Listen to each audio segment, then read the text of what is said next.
All right, so we're going to be reviewing rate of change and interpreting linear functions. All right, so just a quick review of rate of change. Remember, rate of change is the change in y, and remember, change actually is going to represent subtraction.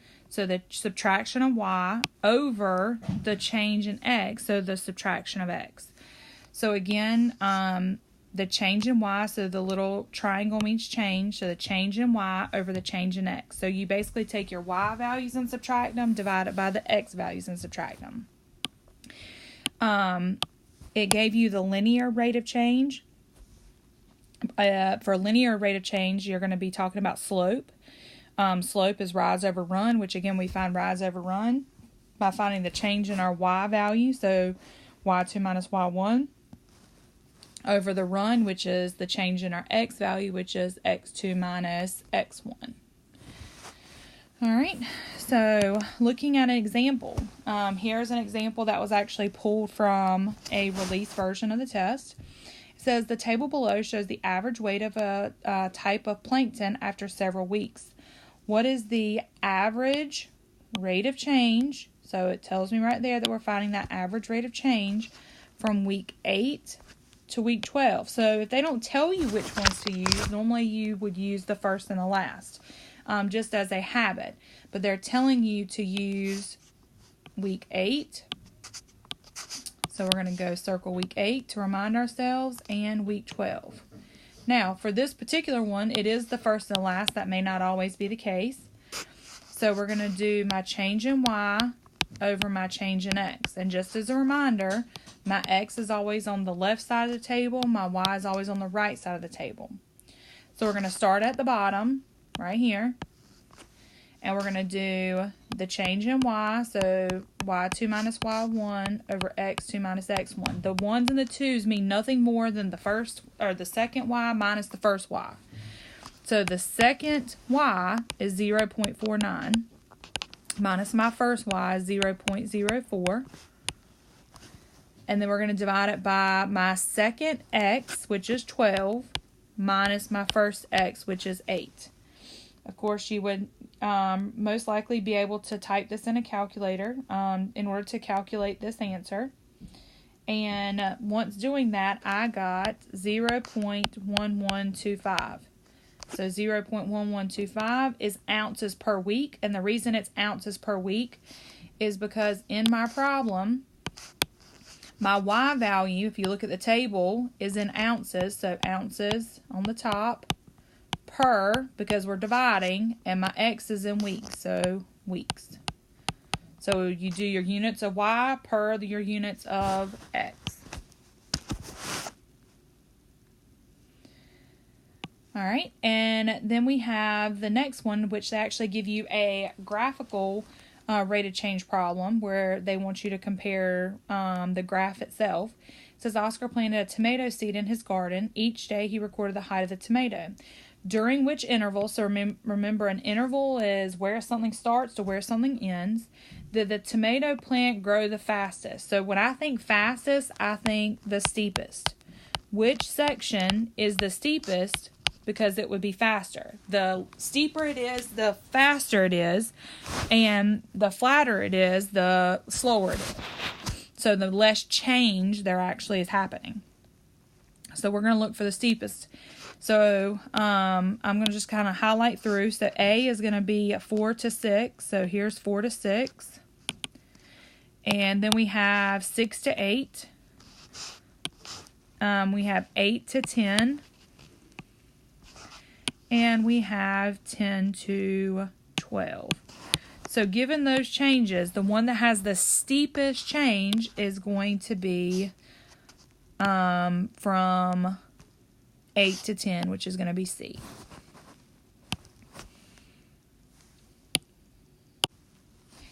All right, so for this particular problem, we have the table below shows the hours X spent working on a new road and the distance Y of the finished road.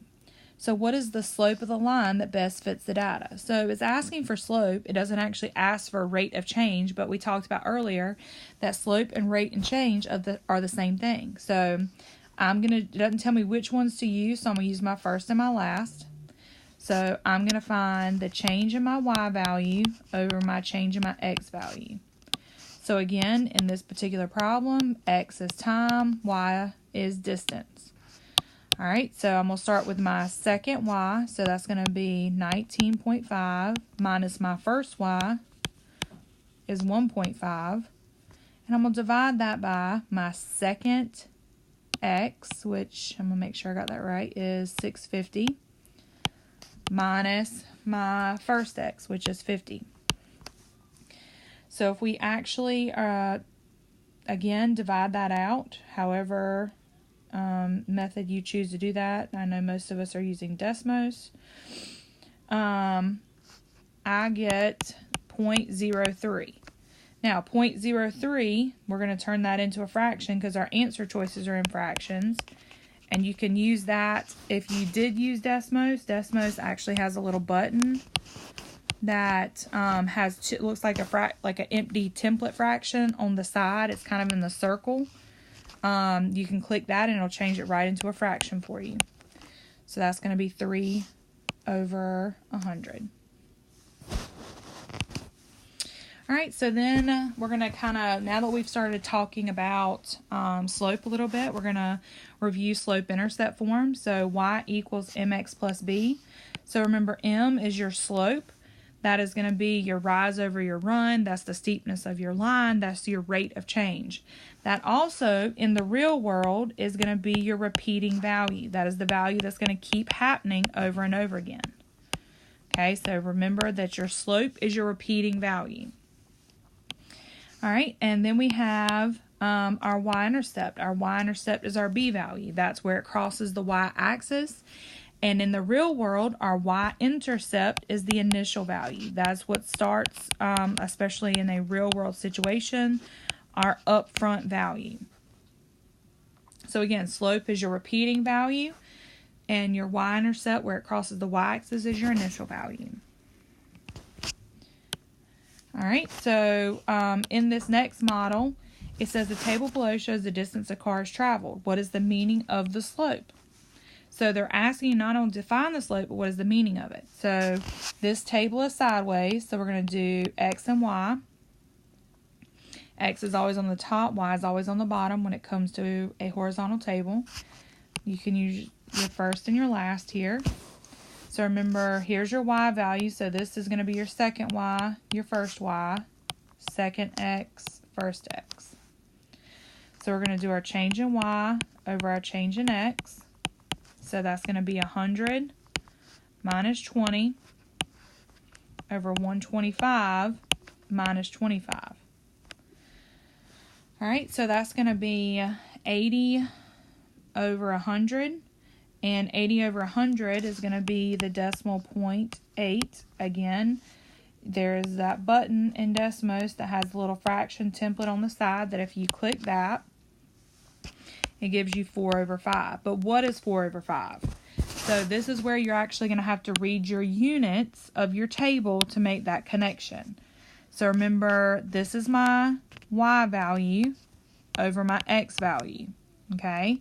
So to find that, we're going to look at the y part of my table. So my y says it's in miles, so that's going to be 4 miles on top. And my x value is in minutes, so 5 is going to be minutes. So we're looking for the answer choice that says 4 miles in 5 minutes. So 4 miles every 5 minutes is C. All right, so then just a basic, can we read this problem? Can we tell what our y-intercept, what our slope is, and can we apply it? So the function below shows the cost of a hamburger with different number of toppings. So when I'm looking at this, it says what is the y-intercept and what does it mean? So when I have f of t, remember f of t just means function f in terms of t. If I were to rewrite it, my slope is going to be with my x, or my t variable. So this is going to be 1.40x. So we'll say x and t are the same. And we're going to say plus 190 is my y-intercept. So my y-intercept in this particular problem is $1.90. What does that mean? Well, if we're talking about a hamburger and then we're talking about the number of toppings, that means that we're going to ask what the initial amount is. So my hamburger, so a plain hamburger up front, so that plain hamburger is my initial value. So that is going to be no toppings, just a plain old hamburger, cost $1.90.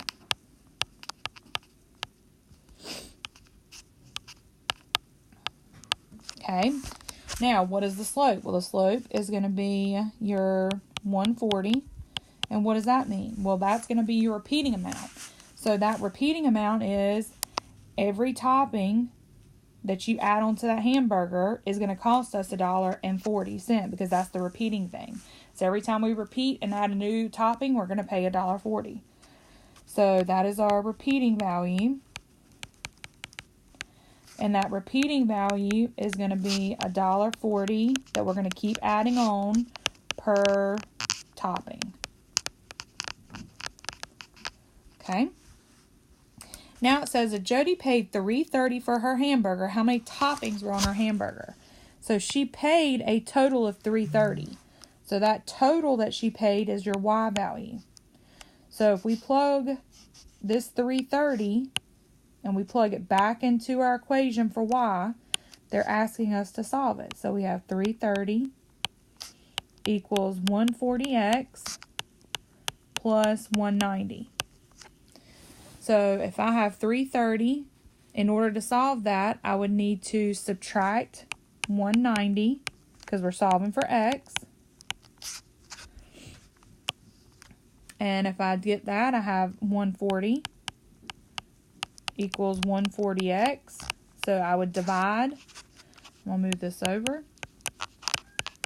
And 140 divided by 140 is going to put that they only added on one topping. So Jody got a plain hamburger with one topping.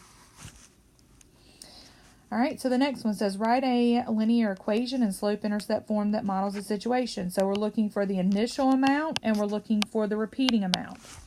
So the initial amount is going to be your y-intercept, your repeating amount is going to be your slope. So you rent a bicycle for $20 plus $2 per hour. So your initial renting fee is $20. So if your initial renting fee is $20, that's going to be your y-intercept. That's your upfront amount, initial. Then per hour, so every hour that you ride this bike, you're going to pay $2. That's your repeating amount. So that repeating amount is going to be $2. So therefore, all I would have to do is plug all this information in, and y would be y equals 2x plus 20 is my equation. Okay. All right, so then we have a graph. It says Colby wants to put $100 in savings, or put $100 in a savings account. The graph below shows how much the account would increase over 10 years. What does the y-intercept represent? So the y-intercept is the initial value. So in the context of this problem, my initial value that Colby had was how much he put into the savings account. So it says clearly in the problem that he put in $100. And if you look at the graph, we can see that our y-intercept is at 100. So if that y-intercept is at 100, then that again tells me that he initially put in $100 into the account. Okay. And he put that in the account up front, so no time had passed. All right, so the next one, riches in it is a number. Rich is a number of a gym. I don't think that is worded correctly. He pays a monthly fee plus a per visit fee. The equation below represents the monthly amount Rich pays for his membership to the gym per month per X visit. I think that's supposed to say member. So Rich is a member of a gym, not a number. So he pays a monthly fee. So when I think about a monthly fee, that's going to be how much we pay up front. So that's going to be your initial amount. And then he pays a per visit. So that's the repeating amount every time he visits. So the equation below represents what is the y-intercept in this problem. So I should be able to identify, based off of my slope-intercept form, that 10 is going to be my y-intercept. So 10 is my initial amount, and we said initial was the monthly fee, so he has a $10 monthly fee. Okay.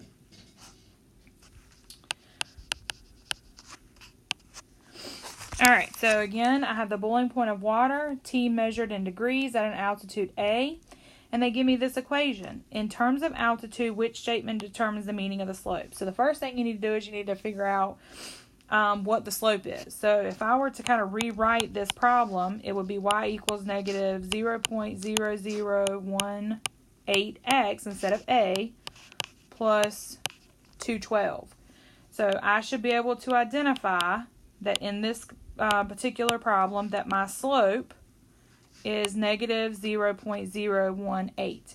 So the first thing that's going to tell me is since it's negative, that means it's going to decrease.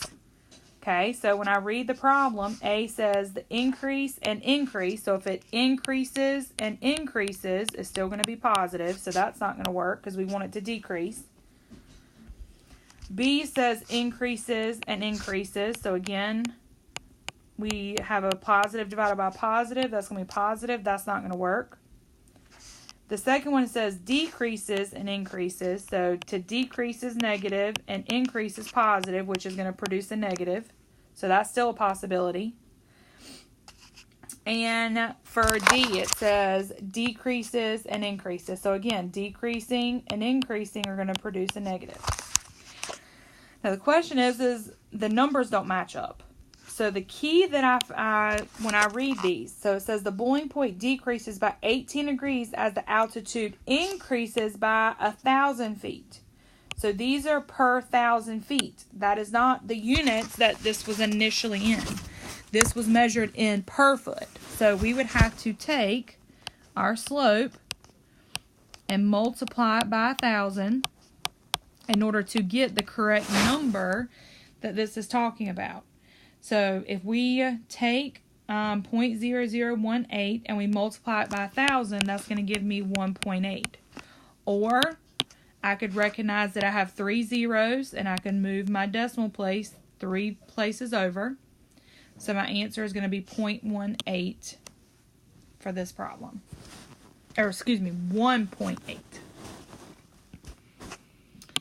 Alright, so it says the cost in dollars of a membership in a fitness center is given by the function C of M is 20M plus 40, where M is the number of months a person is a member. In dollars, how much would it cost a membership for 1 year? So again, key thing that I read as I was going through this is M is the number of months. They asked the question in years. You cannot plug years into a month problem. So we would have to convert and say 1 year is equal to 12 months. And then I can actually figure this problem out. So in here, I'm going to just change it so it's y equals 20x plus 40. So I'm going to take 20 and I'm going to multiply it by my months. My months is 12 because we converted that from years. So I would be able to say 20 times 12 is 240 plus another 40, and it would cost him a total of $280 for a full year. Alright, so I hope this helps you in reviewing what your slope and y-intercept mean and with rate of change.